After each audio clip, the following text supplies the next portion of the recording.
အားလုံးပဲမြင်လာခင်ဗျာကျွန်တော် Telegram blog ကနေပဲပြန်လေးလေးဆက်လိုက်ပါတယ်ဒီနေ့မှာကျွန်တော် share လုပ်ပေးသွားမယ့်အကြောင်းအရာလေးကတော့ကျွန်တော်တို့ gain source ပတ်စံရခြင်းတဲ့သူတွေအတွက်ဒီနေ့မှလည်းကျွန်တော် any gain လေးတစ်gainနဲ့ကျွန်တော်မိတ်ဆက်ပေးမှာဖြစ်ပါတယ်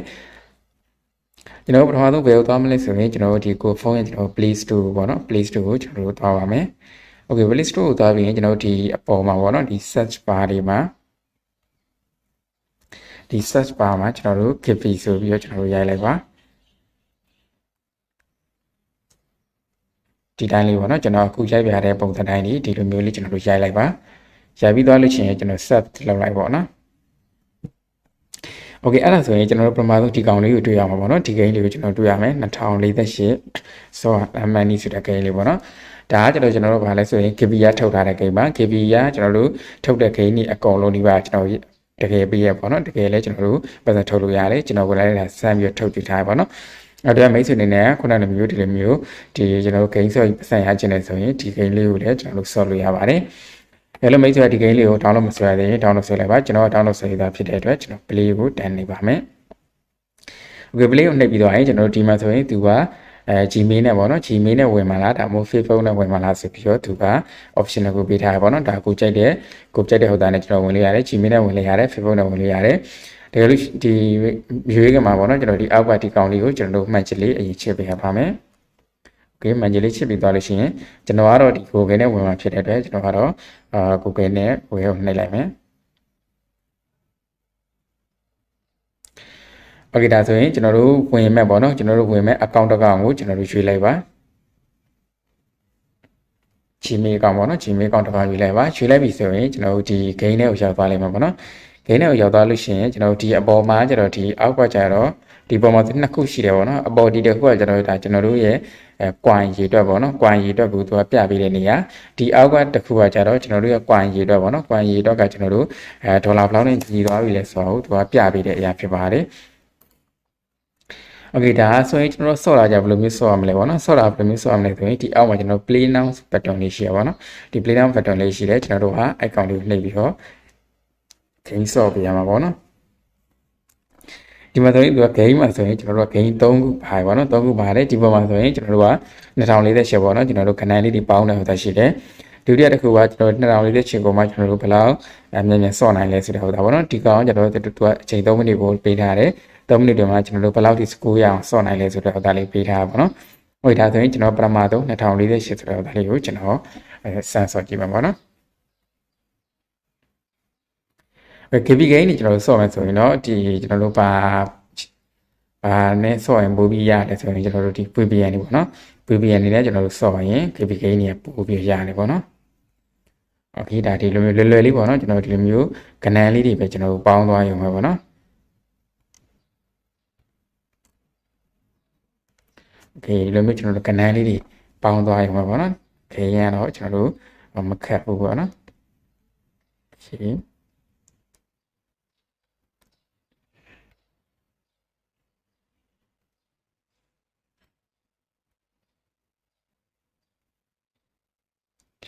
Okay ဒါကကျွန်တော်တို့ဘာဆိုရင်ဒါ gain ဆော့တဲ့ပုံစံလေးပေါ့နော်ဒီလိုမျိုးလေးပဲကျွန်တော်တို့ဆော့သွားပါဆော့သွားလို့ရှိရင်နောက်ဆုံးကျွန်တော်တို့ဒီမှာဆိုရင်ကျွန်တော်ရတဲ့ဒီ score ပေါ့နော်ဒီ score ကဒီမှာဆိုရင်256ရောက်ပြီဆိုရင်သူကဘာလဲဆိုရင်ကျွန်တော်တို့ပထမတစ်ခုပေါ့နော် Okay ကျွန်တော်တို့ reward တစ်ခုရှားလိုက်ပါပေါ့နော်ဒါဆိုရင်ကျွန်တော် step ပြီးတော့ကျွန်တော်ဒီကောင်စမ်းဆော့ကြည့်ပါပေါ့နော်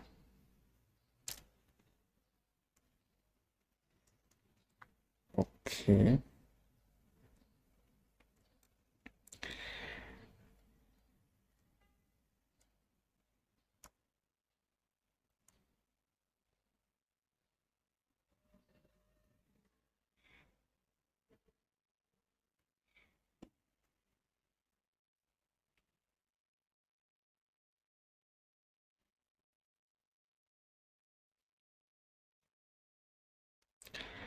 Okay gain ဆော့တာကျွန်တော်လွယ်တယ်ပေါ့နော် gain ကဒီလိုမျိုးလေးတွေပဲကျွန်တော်တို့ဆော့သွားရုံပဲပေါ့နော်ဒီလိုမျိုးလေးတွေဆော့သွားပြီးတော့ကျွန်တော်ခုန score ကသူတတ်မှတ်တာတွေမှာ256ပေါ့နော်256ကျွန်တော်တို့တစ်လုံးပေါ့နော်ဒီမှာဆိုရင်လောလောဆယ်ကျွန်တော်အမြင်3လုံးက64ပဲရှိသေးတယ်ပေါ့နော်64ကဒီမှာ256ကျွန်တော်ရသွားပြီဆိုရင်ကျွန်တော်တို့ကpoint ပထမတစ်ချိန် point ရမယ်ပေါ့နော်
ဒီစောရတဲ့ gain နဲ့ကျွန်တော်လွယ်တယ်ပေါ့နော်လွယ်တာဖြစ်တဲ့အတွက်ဒါကိုစောနိုင်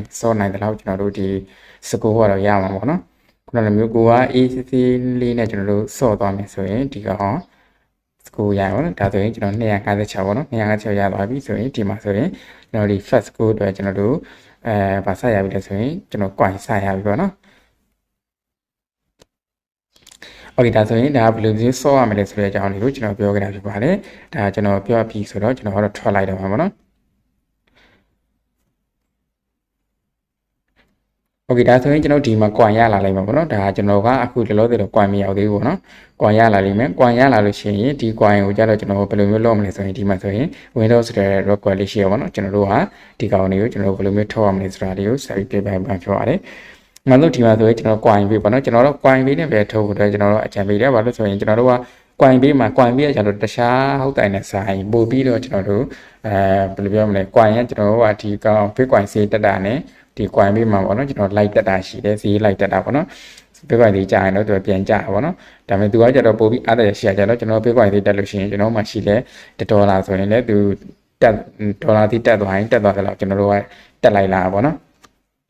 ဘယ်လိုမျိုးလဲဆိုရင်ကျွန်တော်ရဲ့ဒီ Coinbase account တွေကိုကျွန်တော်တစ်ချက်ဝင်ပြပေးပါမယ်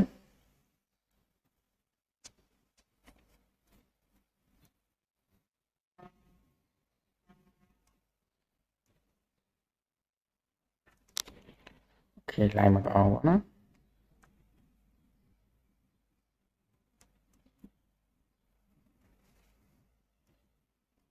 ဝေးတာဆိုရင်ကျွန်တော် Coinbase account ပေါ့နော် Coinbase account ထဲမှာကျွန်တော်တို့ဒီ my access ဆိုရှိရပါတော့ sorry ဒီအောက်ဆုံးမှာ my asset ဆိုရှိရပါတော့ my asset ထဲမှာကျွန်တော်တို့ခုနကမျိုးကျွန်တော်တို့မှာရှိတဲ့ဒေါ်လာပေါ့နော်ဒေါ်လာကျွန်တော်မှာဆိုရင်$ပဲရှိရပေါ့နော်ဒေါ်လာပဲရှိရဆိုရင်ဒီမှာ Bitcoin လေးကြားတဲ့ရှင်တော့ကျွန်တော်ကြာသွားတာဆိုရင်ဒီမှာ$ပေါ့နော်$ပြန်အခုတဖြည်းဖြည်းကျွန်မပြန်တက်လာဖြစ်တဲ့အတွက်$နဲ့0.1.02$ဖြစ်သွားရပါတော့ဒါကြတော့သူက Bitcoin လေးကြာရင်ကြာတယ်လို့ Bitcoin လေးတိုင်တက်တယ်လို့ကျွန်တော်တို့ရဲ့ဒီ asset ပေါ့နော်ဝင်ငွေကလိုက်ပြီးတော့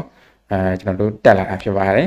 ခုနကကျွန်တော်ထုတ်မယ်ဆိုရင်ဒီ Coinbase နဲ့ထုတ်ပါတော့ Coinbase နဲ့ထုတ်မယ်ဆိုရင်ဒီနေရာမှာကျွန်တော်တို့ Coinbase ချီမီပေါ့နော် Coinbase ချီမီကျွန်တော်မှားလို့မရဘူးပေါ့နော်တကယ်လို့မှားလို့ရှိရင်ကျွန်တော်တို့စော့ထားတဲ့ဒေါ်လာကကျွန်တော်အလကားဖြစ်သွားမှာပေါ့နော်โอเคဒီမှာဆိုရင်အဲ့လိုမျိုးရပြီဒီမှာ0.35ပေါ့နော်$0.35ဟိုဒီနေရာမှာကျွန်တော်ရယူရမှာဖြစ်ပါတယ်ရပြီးကျွန်တော်ဒီ window ပေါ့နော် window thread record လေးကိုဒီကောင်လေးကိုနှိပ်လိုက်လို့ရှိရင်ကျွန်တော်တို့က9မိနစ်အတွင်းကိုကျွန်တော်တို့ရဲ့ခုနကဒီ Coinbase ပေါ့နော် Coinbase ချီမီတွေကိုကျွန်တော်တို့တခါလေးတက်ရောက်လာတာဖြစ်ပါတယ်ဝေဘာတာဒီနေ့မှာတော့ကျွန်တော်ဒီ GB ကနေထုတ်တယ်ကျွန်တော်2048ပေါ့နော်ဒီကောင်ကိုဘယ်လိုမျိုးဆော့ရမလဲဘယ်လိုမျိုးထုတ်လို့ရမလဲဆိုတဲ့အကြောင်းလေးကိုကျွန်တော် share လုပ်ပေးကြပါဒါလို့မိတ်ဆွေကနောက်တစ်ခုပေါ့နော်ဒီကောင်မှကျွန်တော် coin တွေထပ်လုပ်ချင်တယ်ဆိုရင်ဒီမှာဆိုရင်သူတို့ our offer ဆို share ပေါ့နော် account လေးကျွန်တော်နှိပ်ပြီးတော့ဒီကောင်တွေကိုလည်းကျွန်တော်တို့ဆော့လို့ရပါတယ်ဒါမဲ့ဒီကောင်တွေကကျတော့ဘာလို့ကျွန်တော်မပြောပြရလဲဆိုရင်ဒီကောင်နဲ့ကျွန်တော်ဆော့လို့တော့ရတယ်ဒါမဲ့သူရဖို့ခဲရင်းနေပေါ့နော်ရဖို့ခဲရင်းနေဖြစ်တဲ့အတွက်ကျွန်တော်ကကျတော့ဒီကောင်တွေကိုမပြောခဲ့တာဖြစ်ပါတယ်။ဟုတ်ကဲ့ပါအားလုံးကျေးဇူးတင်ပါတယ်။ဒီကျွန်တော်ရဲ့ဒီလိုမျိုးဗီဒီယိုလေးကိုဆက်စားနေဆိုရင်ကျွန်တော် YouTube channel လေးကိုလည်း like and subscribe လုပ်ပေးဖို့ပေးချင်ပါတယ်။